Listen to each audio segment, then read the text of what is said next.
할렐루야. 예수님의 갈릴리 사역이란 제목으로 같이 말씀을 받도록 하겠습니다. 지난주에는 광야의 셈이라는 제목으로 말씀을 드렸습니다. 이스라엘을 3등분하면 맨 밑에 광야가 있고요. 그 광야는 사막이에요. 그리고 맨 위로 올라가면 갈릴리 지방입니다. 그리고 중간에는 예루살렘이에요. 그래서 제가 지난주에 광야를 했고 오늘 맨 위로 올라가서 갈릴리 사역을 예수님이 하셨고요. 그 다음에 마지막 십자가를 지시기 위해서 예루살렘에 가셔서 이 예루살렘 성으로 들어가셔서 이제 잡히시게 됩니다. 이 세 개의 꼭지점을 잡아 올리면 이스라엘이 들어 올립니다.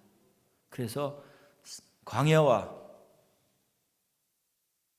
갈릴리와 또 예루살렘 이 세 파트를 여러분 기억하시면 될 좋을 줄로 믿습니다.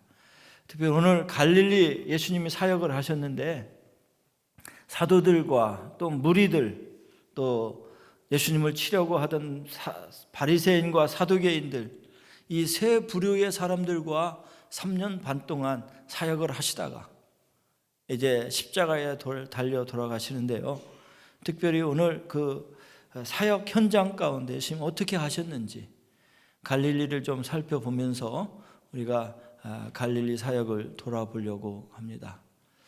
첫째로 이 갈릴리는 호수가 있습니다. 갈릴리 호수는 갈릴리 바다라고도 하고 갈릴리 호수라고도 합니다. 또 기네렛 바다라고도 하고요. 디베라 바다라고도 합니다. 디베라 바다는 이 지방 이름이 티베라예요. 티베라. 그래서 디베라 바다라 이렇게 하고 또 어떤 사람들은 게노사렛 바다라 또 이렇게 합니다. 그만큼 이스라엘에게는 중요한 이 갈릴리 바다, 갈릴리 호수. 남북 간의 최장 길이가 21km고요. 가장 폭이 12km예요. 갈릴리 바다 면적이 약 165km. 그러니까 이 이스라엘 세 등분 나누어서 위에 북쪽은 갈릴리가 다 먹여 살린다 해도 과언이 아니에요. 어업과 또 이 식수로 또는 이거를 농업 용수로 사용을 하고 있는 것입니다. 그래서 이 갈릴리 해변, 갈릴리 바다, 갈릴리 호수 이 바다가 얼마나 중요한지 몰라요. 저 사진은 제가 찍은 거예요. 저 갈릴리 호수를 보세요. 다 똑같은 말이에요. 갈릴리 호수, 갈릴리 바다, 디베랴 바다, 게네사렛 호수 뭐 다 똑같은 말인데 부르는 사람마다 조금 다르게 부를 뿐이에요. 저 배가 한 척인데 저 안에 사공이 누워서 자고 있는지 선탠을 하고 있는지 있더라고요. 그래서 제가 찍었습니다. 하늘이 구름이 참 맑죠. 참 아름다운 광경이었습니다. 갈릴리 호수 계속 비춰주세요. 갈릴리 지역을 사역을 하시면서 다음 저기는 갈릴리 호수에서 보면 저 산이 앞에 하나 있죠. 저게 다볼산이에요. 한번 따라해보세요. 다볼산. 다볼산 하면 무엇이 기억나죠? 드보라 여선지자가 바락이라는 선지자과 함께 그 가나안 왕 야빈 왕과 싸웠던 저 산이에요. 그때 드보라 선지자가 이기죠. 그래서 이스라엘을 살려줍니다. 그리고 사울이 저곳에서 기름 부음 받습니다. 사무엘에게. 그리고 왕이 됩니다. 그 사무엘상 10장 3절에 보면 그래서 사울이 저 산을 돌아갔다 이렇게 기록이 되어 있어요. 갈릴리 호수에서 다 보입니다. 다음 저건 가이사랴 지방인데요. 항구 도시예요. 바람이 얼마나 부는지 목도리가 다 날아가고 모자가 다 날아가고 겨울 바다가 참 차더라고요. 예수님이 저곳에 가셔서도 사역을 하셨습니다. 다음 저곳은 교회 꼭대기에 보면 수탉이 매달려 있어요. 뭐겠어요? 베드로가 예수님을 부인하다가 저곳에 가서 통에 자복했던 곳이, 저 왼쪽에 그 나무들이 있는 곳은 저곳으로 예수님이 잡혀서 가야백에 끌려갔던 그 길입니다. 그 저곳에 교회를 세워서, 팔각정 교회를 세워서 베드로의 통곡한 교회로 기념 삼아서 베드로 회개하는 교회다, 베드로 통곡 교회 이렇게 이름을 지었습니다. 다음 저녁 때 해질 무렵 가나안 갈릴리 호수를 다시 한번 찍어봤습니다. 천의 얼굴을 가지고 있는 갈릴리 호수입니다. 이스라엘 백성들에겐 젖줄과 같은 저 호수입니다. 다음, 저것은 예수님이 마리아로 잉태되었던 수태했던 장소, 그래서 마리아 수태교회라고 이름을 지었습니다. 저 빛이 있는 문 안에서 마리아가 잠시 머물렀다, 잉태하고 나서 머물렀다, 그래서 저것을 마리아 수태교회다 이렇게 명칭하고 있습니다. 그 위에 벽화가 있는데요. 다음, 그 벽화가 저렇게 그려져 있어요. 천주교인들은 참 좋아하죠. 왜냐하면 예수님과 함께 마리아가 저렇게 그려져 있으니까 동격으로 보고 있어요. 그러나 예수님은 구원자이시고 마리아는 쓰임받은 종에 불과한 것입니다. 다음, 갈릴리 호수예요. 저곳에 옆에 이제 식당이 있는데 그곳에서 생선도 팔고 구워서 먹는데 그거를 베드로 고기라 그래요. 그 고기를 먹고 나와서 한번 제가 찍어봤습니다. 갈릴리 호수. 다음, 여러 방면에서 찍었습니다. 제가 점심 먹고 나서 또 갈릴리 호수를 저렇게 찍었어요.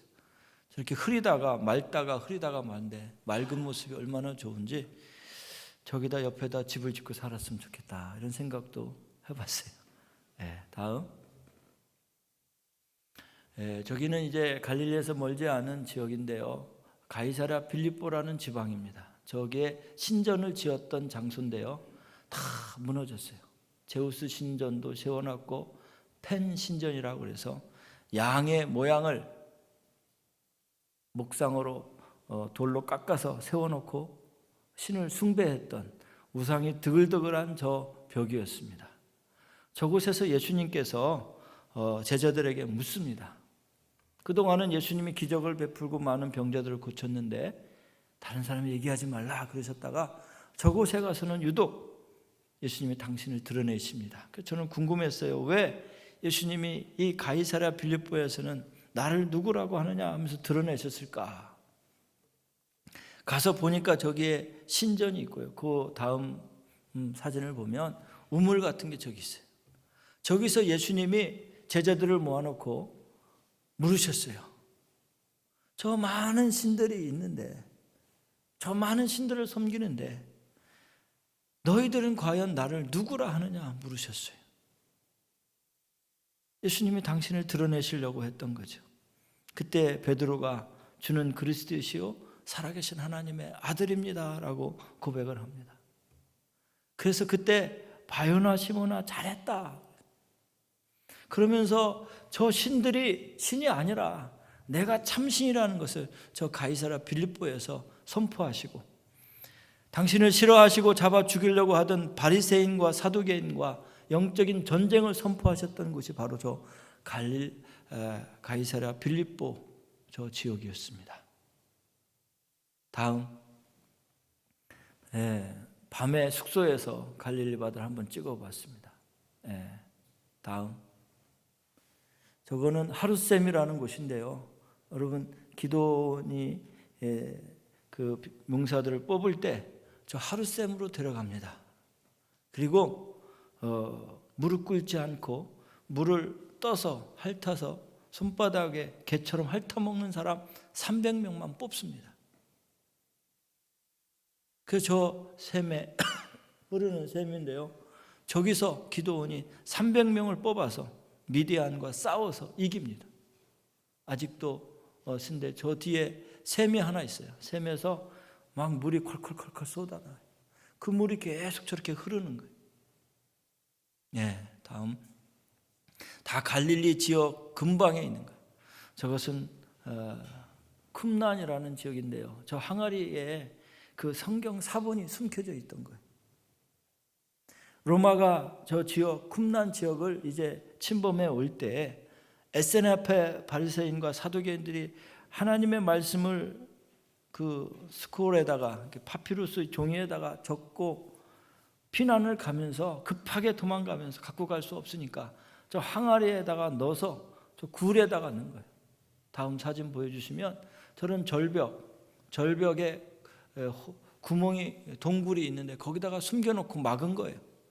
그런데 1947년 이스라엘이 독립하기 한 해 전에 저 쿰란에서 13군데에서 성경이 발견이 된 거예요. 이사야서를 비롯해서 수많은 하나님의 말씀이 발견됐는데 그 말씀이 똑같은 거예요. 구전되어 온 것들과 똑같이 기록이 되어 있는 것을 보고 신학자들과 많은 성도들이 놀랐던 것이, 저런 곳에 숨겨놓은 곳이 13군데 발견됐는데 처음에 목동이 이제 굴이 있어가지고 거기다가 돌을 던졌더니 항아리가 깨지는 소리가 났어요. 그래서 그것이 무엇인가 좋은 것 같은데 갔다가 20불에 처음에 팔았다는 거예요. 지금은 뭐 돈 아무리 줘도 살 수 없는 그러한 사본이죠. 하나님의 말씀이 기록된 성경 사본이 발견된 쿰란. 다음 저기는 나인성 과부의 외아들이 죽어서 관으로 실려 나올 때 예수님이 그곳으로 가시다가 그 외아들을 살려주신 곳, 그것을 이제 교회로 지어서 나인성 과부 교회 이렇게 지었어요. 나인성 교회. 저기서 이 외아들을 예수님이 고쳐주시고 그 바리새인들에게 잡혀가지고 낭떠러지로 끌고 가서 던져버리려고 했던 것이 성경에 기록이 되어 있어요. 나인성의 교회, 나인성 과부의 외아들이 죽었던데 예수님 살리셨던 곳, 고치셨던 곳, 그것이 바로 저 교회입니다. 다음 저기는 나봇의 그 포도원이 있는 묵깃도라는 곳이에요. 지금은 아마겟돈이라고 그래요. 계시록 16장에 보면 이제 장차 아마겟돈 전쟁으로 인하여 세계가 멸망할 것을 예고하고 계신데 이스라엘에서 가장 평지가 넓은 곳이 저 아마겟돈이에요. 묵깃도. 저 얼마나 기름지고 저 수풀이 있는지 광야와는 전혀 다른 아주 풍요로운 땅이었습니다. 근데 저 나봇의 포도원을 그 아합 왕이 탐내잖아요. 그래서 그 포도원을 나에게 좀 줘라, 팔아라 그랬더니 나봇이 안 됩니다. 저건 대대로 물려오는 우리 집의 땅입니다. 그때 아합 왕이 실망을 하고 시름시름 앓습니다. 그때 아합 왕의 부인이었던 이사벨이 무슨 일로 당신 고통스러워합니까? 그랬더니 저 나봇의 그 포도원을 갖고 싶은데 안 준다고, 안 판다고. 그러니까 이사벨이 꾀를 내서 뭘 그런 거 갖고 그러냐고 그러면서 잔치를 베풀고 나봇을 자기 집으로 초청을 합니다. 불량배 2명을 세워서 나봇을 살해합니다. 성경에 다 나와 있어요. 살해하고 그 포도원을 차지했던 곳, 그곳이 바로 저 묵깃도가 있는 기름진 땅 나봇의 포도원이 있었던 곳으로 추측이 되는 곳입니다. 네, 다음 저기는 요단강입니다. 예수님이 이제 공생애를 갈릴리 공생애를 시작하시기 전에 세례요한에게 세례를 받으셨던 곳이, 저 건너편은 요르단이고요. 이쪽은 이스라엘이에요. 그렇게 요단강이 넓지는 않더라고요. 비가 와가지고 흙탕물인데 저기서 많은 사람들이 세례를 받더라고요. 우리 성도님 중에 누구라고 말 못하지만 요단강에 물 좀 퍼다 달라고 그래서 제가 퍼다 드렸어요. 용기에다 담아다가 드렸습니다. 저 물로 저도 옛날에 세례를 받았어요.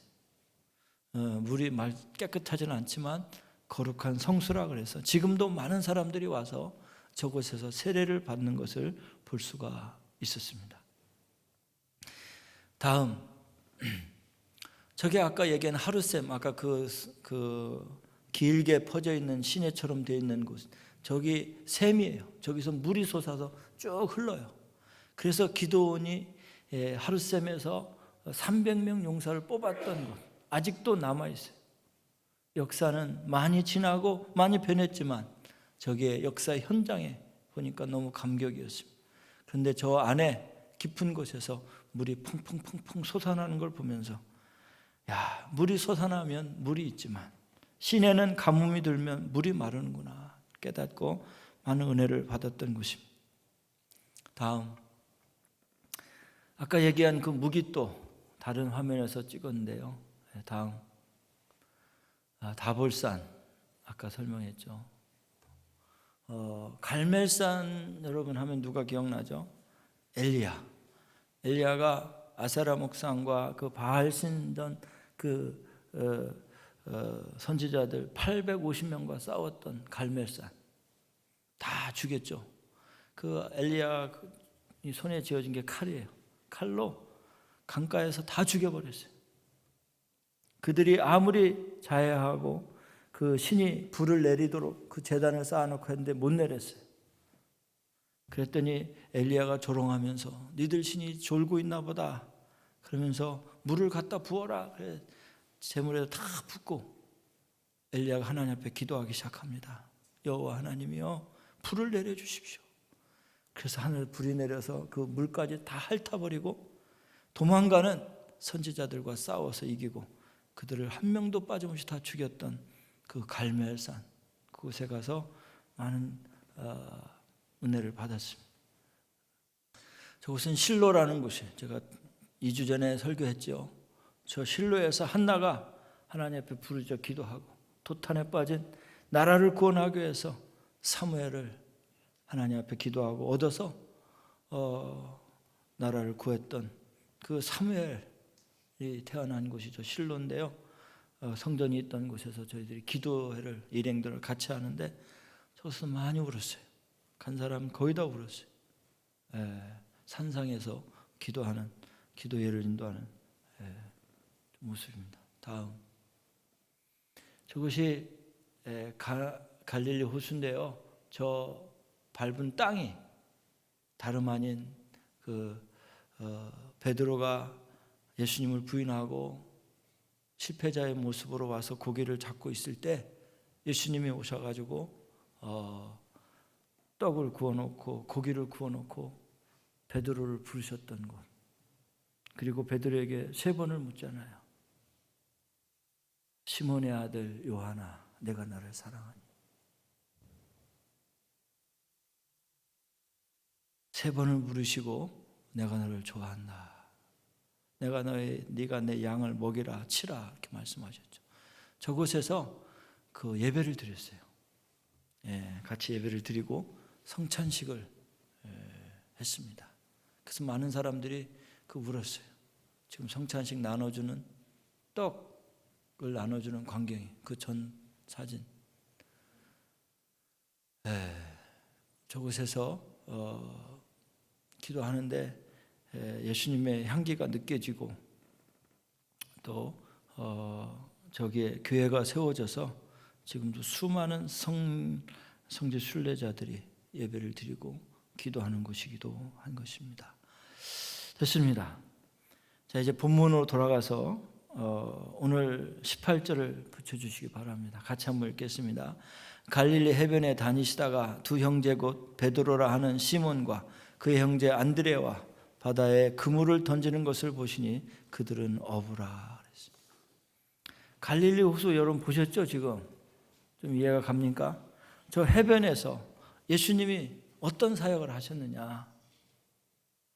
첫째로는 제자들을 부르셨다는 거예요. 누구를 부르셨어요? 안드레와 베드로를 부르셨어요.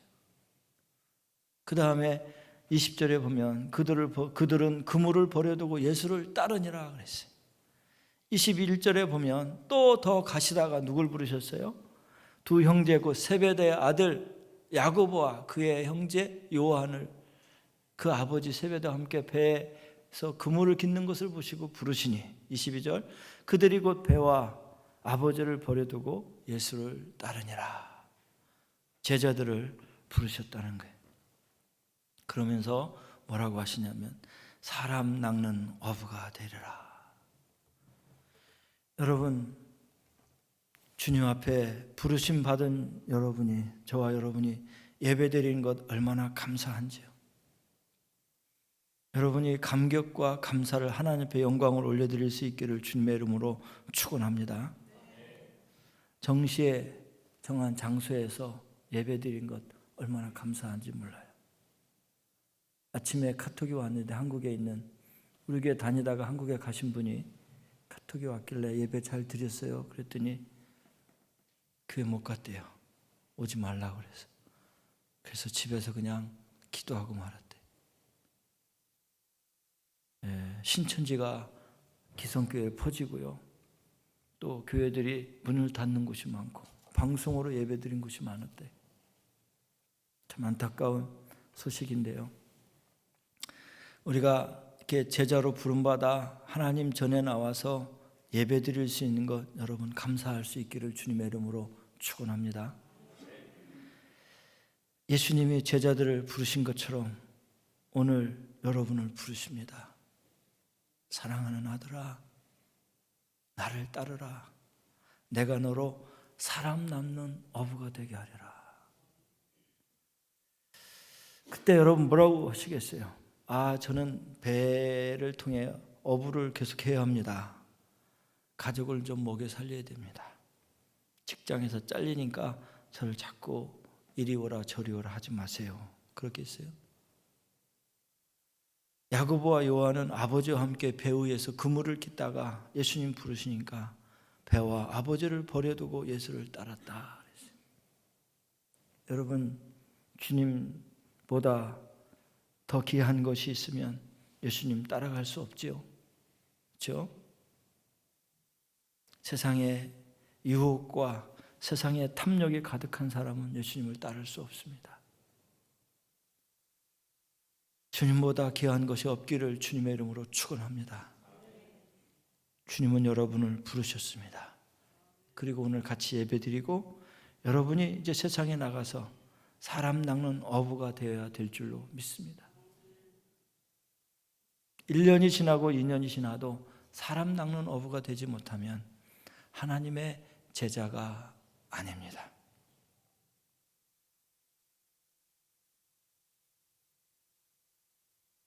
여러분이 제자로 부름받으셨다면 예수님과 함께 깊은 교제가 있어야 하고요. 그리고 예수님을 따라다니면서 보고 배우고 들은 것을 가지고 세상에 나가 실천해야 할 줄로 믿습니다. 여러분이 제자로 부름받았는데도 주님과 아무런 관계없는 삶을 살고 있다면 오늘 저와 여러분은 주님의 제자가 더 이상 아니에요. 예수님이라는 이름을 가진 크리스찬이지만 예수님과는 전혀 관계가 없는 사람들이에요.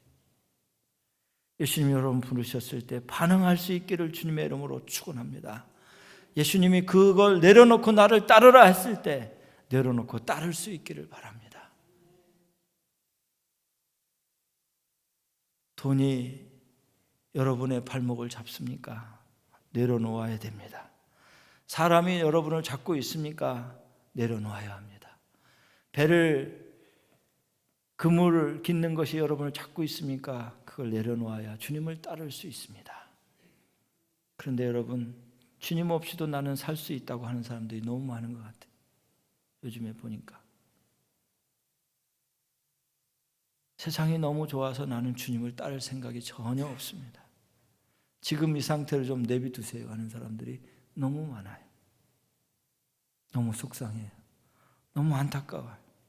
여러분, 주님이 여러분 부르시면 내려놓고 따를 수 있는 제자들이 될 수 있기를 예수님의 이름으로 축원합니다. 두 번째로 예수님이 하셨던 사역은 23절에 기록이 되어 있습니다. 예수께서 온 갈릴리에 두루 다니사 그들의 회당에서 가르치시며 천국 복음을 전파하시며 백성 중에 모든 병과 모든 약한 것을 고치시니. 회당에 다니시면서 가르치시기 시작했어요. 천국 복음을 전파하기 시작했어요. 말씀을 전하기 시작했다는 거예요. 여러분, 우리가 주님의 자녀로, 주님의 제자로 부르심 받았다면 전파할 수 있는 자들이 될 수 있기를 바랍니다. 사람은 배운 만큼 알게 되고 안 만큼 믿게 되고 믿은 만큼 살게 되는 거예요. 한번 따라해 보세요. 배운 만큼 알게 되고 알게 된 만큼 믿게 되고 믿은 만큼 사는 거예요. 그래서 가르치는 거예요. 가르치는 사람 없이 어떻게 알겠습니까? 우리가 그를 전파하여 각 사람을 권하여 가르치면 각 사람이 그리스도 안에서 완전한 자로 세우려 함이라 사도 바울이 말씀했고요. 디모데에게 사도 바울이 이렇게 말씀합니다. 내게 들은 바를 충성된 사람에게 부탁하라. 그들이 또 다른 사람을 가르칠 수 있으리라. 이렇게 말씀하고 있어요. 그래서 여러분, 사람을 만날 때마다 가르치고 같이 말씀을 나누시기를 주님의 이름으로 축원합니다. 하나님의 말씀을 받으셨으면 그 말씀을 가르치시기를 바라요. 그러려면 여러분이 말씀을 알아야 되지 않겠어요? 말씀을 읽어야 되지 않겠어요? 모르고 어떻게 가르치겠어요? 소경이 어떻게 소경을 인도할 수 있겠습니까? 여러분, 말씀을 많이 읽으시기를 주님의 이름으로 축원합니다. 여러분이 말씀을 읽으시면 하나님 여러분 사용하실 줄로 믿습니다. 각 목장마다 카톡방에 만들어놨어요. 하루에 최소한 5분씩이라도 말씀을 읽어라. 말씀을 모르고 무슨 하나님의 자녀가 되고 제자가 되냐? 하나님이 무슨 생각을 하는지, 무슨 말씀을 하시는지, 무슨 뜻을 하는지 좀 알아라. 하나님 말씀 읽지 않고 하나님 따라간다? 어디로 가려고 그래요? 길이 있는데 길이 아닌 다른 곳으로 가려고 합니까? 이번 주부터 사순절이 시작되는데요. 수요일부터 여러분 말씀을 많이 읽으세요. 카톡방에 여러분 5분씩이라도 읽어서 목사님 나는 성경 그러지 않아도 읽어요. 알아요. 1시간 읽고 2시간 읽는 사람도 있는 거 알아요. 그런데 최소한 5분씩이라도 읽어서 같이 공유하자는 거예요. 그러다 보면 10분도 읽을 수 있고요. 너무너무 좋으니까 30분도 읽게 됩니다. 훈련이. 진짜 여러분 한번 생각해 보세요. 카톡은 또 전화기는 갖고 1시간씩 2시간씩 있으면서 5분 하나님 말씀 못 갖고 있어요? 그리고 무슨 다른 사람을 가르치고 전파할 수 있겠습니까? 저와 여러분이 말씀에 가까이 있는 사람들이 될 수 있기를 주님의 이름으로 축원합니다. 제가 이스라엘 가서 느낀 거는요, 말씀을 많이 읽어야 되겠다. 역사의 현장이 다가오는데 말씀 읽은 만큼 다가오는 거예요. 내가 10년 전에만 왔어도 성경이 달리 보이고 말씀이 바뀌었을 텐데 이런 후회를 얼마나 많이 한지. 여러분, 말씀을 가까이 할 수 있기를 주님의 이름으로 축원합니다. 그리고 말씀을 전하시길 바랍니다. 예수님이 죽음을 각오하고 회당에 가서 가르치셨고요. 오지 말라고 하는 회당들에 들어가서 가르치셨어요. 그리고 천국 복음을 전파하셨습니다. 때를 얻든지 못 얻든지 가르쳐야 돼요. 여러분, 우리가 주님 안에서 할 수 있는 게 뭐가 있습니까? 전도하는 것밖에 더 있습니다. 받은 은혜 감사해서, 받은 사랑 감사해서 할 수 있는 것은 말씀 받고 그 말씀 받은 말씀대로 은혜를 나누고 전할 수 있기를 바랍니다. 마지막으로 예수님 하셨던 사역은 병을 고치신 것입니다. 약한 자와 모든 병을 고치셨습니다.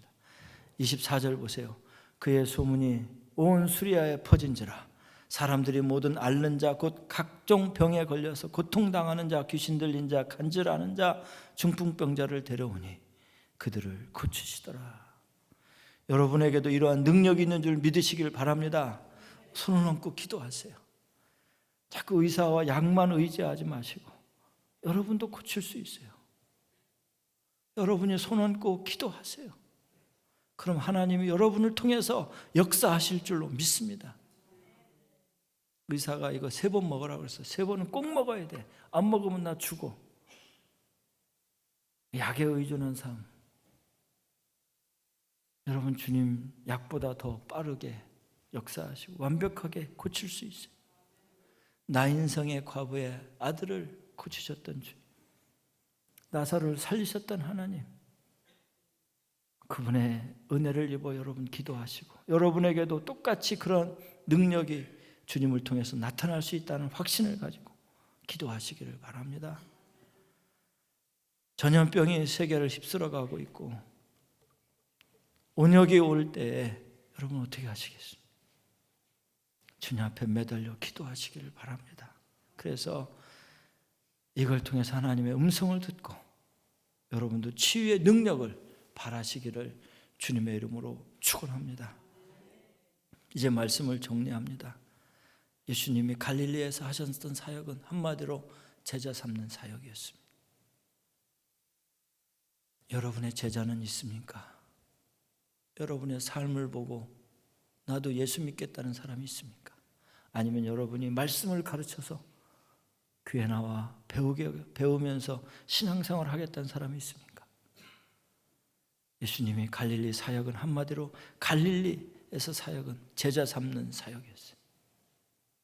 여러분, 돈이 많아서 다른 사람 돈 주고 운전면허 하는데 따라가 주고 또 어카운트 터주고 학교 애들 등록시켜주고 할 수 있어요. 그것이 미끼가 되어서 복음 전하는 데 사용되면 좋겠어요. 그런데 그것으로 끝나면 안 돼요. 그 도움은 아무리 그 사람이 고마워도요, 시간이 지나면 다 잃어버리더라고요. 그런데 복음 전하고 여러분들을 통해서 복음이 받아들인 사람이 있으면 그 사람은 평생 주님 앞에 감사하고 여러분한테 감사하더라고요.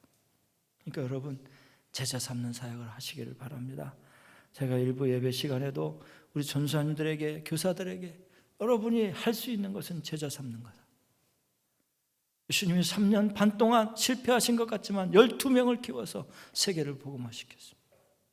여러분, 세상에 베푼 정과 많은 구제는 단순간에 없어져. 그러나 제자 삼아서 복음으로 여러분과 같이 사역자로 만든다면 여러분이 성공할 줄로 믿습니다.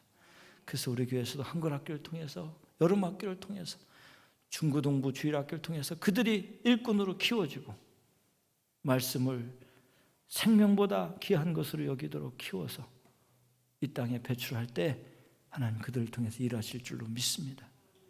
여러분, 예수님이 하셨던 갈릴리 사역이 여러분의 사역들이 될 수 있기를 주님의 이름으로 축원합니다.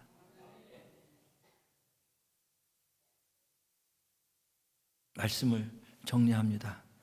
오늘 저와 여러분에게 주신 말씀은 예수님이 갈릴리의 사역 속에서 제자를 부르시고 모든 복음을 전파하시고 말씀을 가르치시고 모든 병과 약한 것을 고치신 것처럼 여러분이 그런 은혜로 그런 사역들을 감당하며 나갈 수 있기를 예수님의 이름으로 축원합니다.